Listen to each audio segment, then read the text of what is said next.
नमस्कार दोस्तों, मैं मनीष कुमार। दोस्तों, सवाल ही जवाब है, नेटवर्क मार्केटिंग में हाँ तक कैसे पहुँचें। एलन पीज की इस बुक में आप लोगों का स्वागत है। ये इस बुक का 5वां भाग है।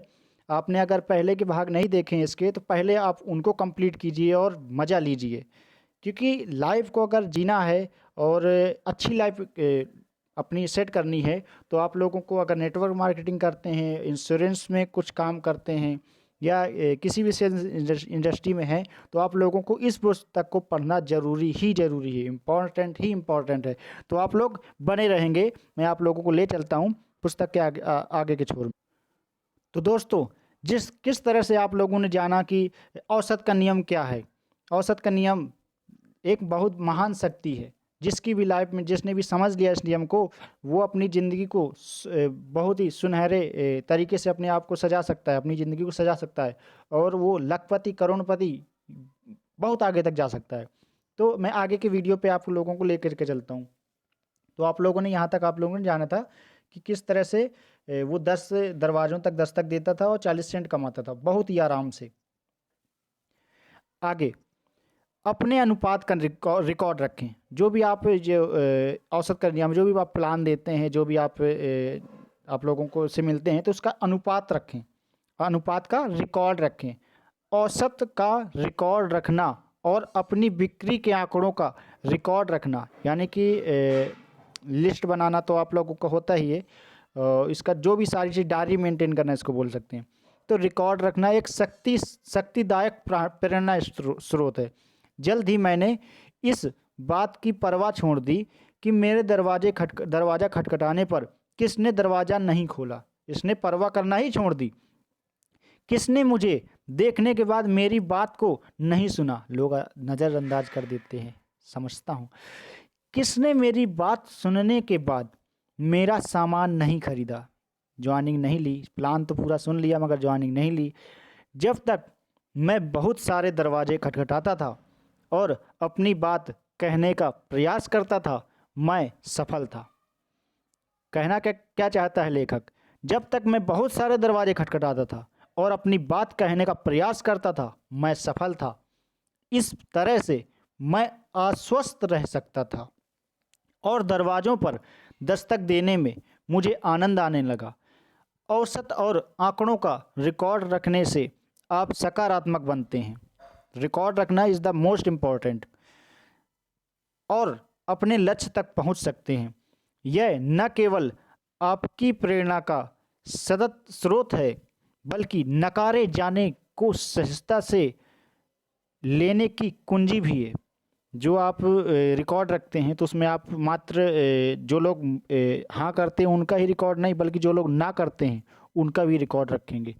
और कहते हैं ना कि उनके लिए भले सफल ना हो जो आपको सफल बनाना चाहते हैं, उनके लिए तो ज़रूर सफल होके दिखाओ। जो बोलते हैं कि आप ये बंदा नहीं कर सकता, उनको करके ज़रूर दिखाओ। तो ये आप जो रखते हैं, नकारे जाने का सहजता से लेने की कुंजी भी है। तो जब आप अपने औसत पर ध्यान रखते हैं, तो आपको बाकी बातों की खास चिंता नहीं होती। तब आप जितनी जल्दी संभव हो अगली मुलाकात करने के लिए प्रेरित होते हैं। औसत के नियम को समझे बिना आप केवल इतना ही सोच सकेंगे कि आगे क्या होगा। अगर कोई ना कह देगा तो आप निराश हो सकते हैं। अगर कोई दरवाज़ा नहीं खोलेगा तो आप उदास भी हो सकते हैं। पर अगर आप औसत के नियम को समझ लेते हैं और इसे स्वीकार कर लेते हैं, तो ऐसा नहीं होता। आप अपनी मुलाकातों, प्रस्तुतियों, नए सदस्यों के आंकड़ों को सामने रखते हुए औसत के अपने आंकड़े खुद विकसित कर सकते हैं। औसत का जो आंकड़ा है वो खुद ही विकसित किया जा सकता है। जैसे मान लीजिए, आज 10 लोगों को प्लान देते हैं तो एक बंदा आता है। धीरे धीरे आपकी प्रैक्टिस होगी, आप और अच्छे बनेंगे अपने क्षेत्र में। तो एक टाइम आएगा जब आप 9 यानी 10 लोगों को प्लान देंगे तो आप लोगों के 2 लोग आने लगेंगे। फिर धीरे धीरे करके 10 में से 3 लोग आने लगेंगे, फिर 10 में से 4 लोग। इस तरह से अपने औसत को विकसित कर सकते हैं, औसत के आंकड़ों को विकसित कर सकते हैं। इसलिए रिकॉर्ड रखना जब बहुत ज़रूरी है। $9 की पोकर मशीन। जब मैं किशोरावस्था में था तो मेरे पास एक सायंकालीन कार था, यानी शाम को काम करने वाला काम था। मैं बर्तन, चादर और कंबल बेचा करता था। तब मेरा अनुपात था 5:3:2:1। मैं 5 संभावित लोगों को फ़ोन लगाता था। उसमें से 3 मुझे मिलने का समय देते थे, यानी 5 को कॉल लगाया, 3 ने उठाया, यानी समय दिया। उसमें से भी केवल 2 के सामने मुझे अपनी बात कहने का अवसर मिलता था, क्योंकि तीसरा व्यक्ति अपॉइंटमेंट कैंसिल कर देता था या फिर मिलने से कुछ ना कुछ इस तरह होता था, या सुनता ही नहीं था, या ऐसी कोई आपत्ति उठा देता था जिसे दूर करना मेरे बस में नहीं होता था। इस तरह केवल 2 ही लोग मेरी पूरी बात सुनते थे, और उन 2 में से एक मेरा सामान खरीद लेता था, और इस तरह मैं $45 कमा लेता था। तो आप देखेंगे किस तरह से 5 लोगों को बुलाया उसने। 5 में से 3 लोगों ने हाँ कहा, और 3 में से भी 2 लोग केवल आए, और 2 लोगों को प्लान दिया तो एक बंदा आया। तो ये इस तरह से औसत का नियम काम किया इसके उसमें। तो इस तरह से $45 कमा लेता था।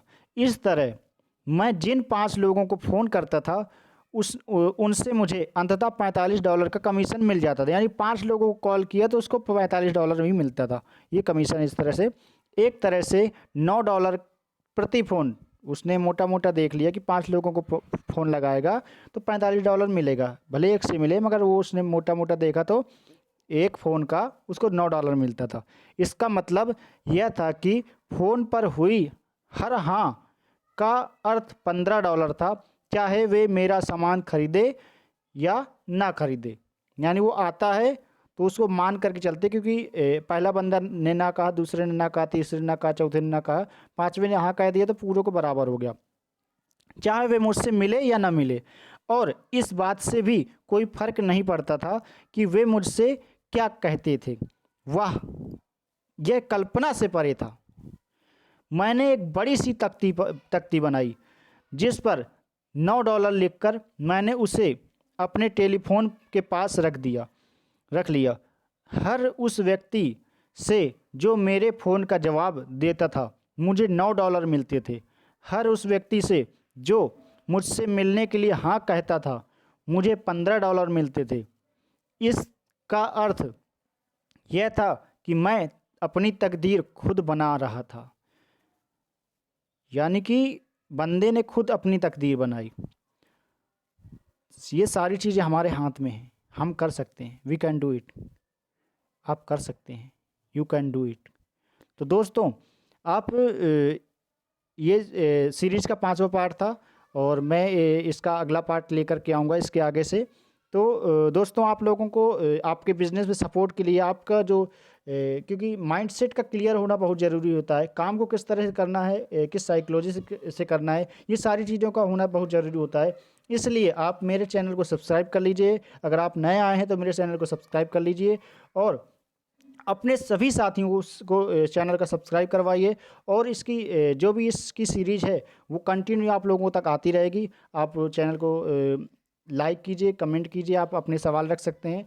और नया वीडियो कोई चाहिए किसी और रिलेटेड किसी और चीज़ पे, तो आप वो भी कमेंट के माध्यम से बता सकते हैं। तो थैंक यू सो मच यहाँ तक देखने के लिए।